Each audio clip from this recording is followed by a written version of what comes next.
ورکه د مال ختم شو د جمعات نه تخته راوړه ستا نوم چې د پلار دی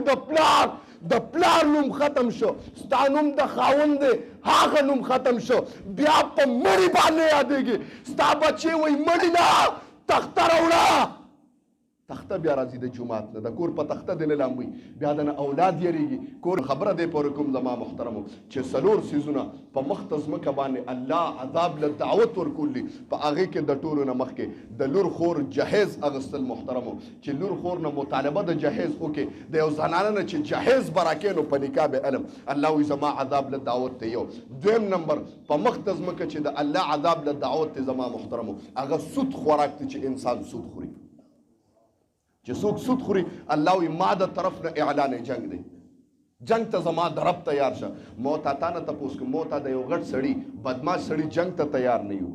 بیا یو بله خبره کوم مو تا د وزیر اعلی وزیر اعظم د بادشاه د مجازي بادشاه جنگ ته تیار نه یو نن زما رب حقیقي بادشاه چې دی هغه د جنگ اعلان کړی دی زما محترم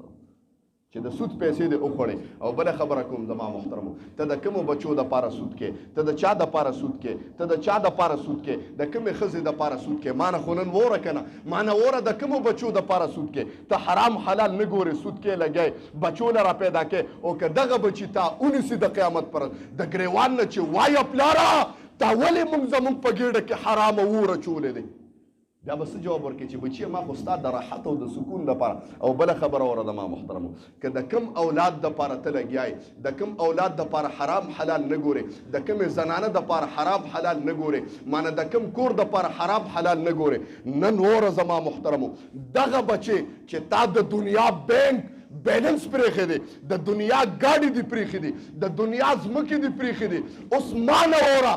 تا چې سود کړی دی او حرام یې دې کړي دي وایه ستا پکې څومره حصه ده ما نه وره کله چې مردار شوې سود دې کړی مړ شوې مردار شوې ستا دپاره تخته د جومات نه راځي د جومات نه کور کې د تخته ختمه شوه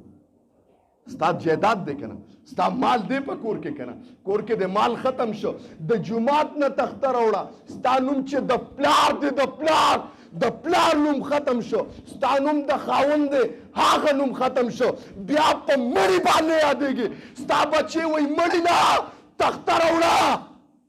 تخته بیا راځي د جومات نه د کور په تخته دی نه لامبوي بیا د نه اولاد یریږي کور کې د دغه ختم شو په هغه کټ کې د جنازې نه نوړي جنازګاه ته دې نوړي د کور په کټ کې ولې چې مړی دی ستا دپاره کټ د جومات نه راځي که نه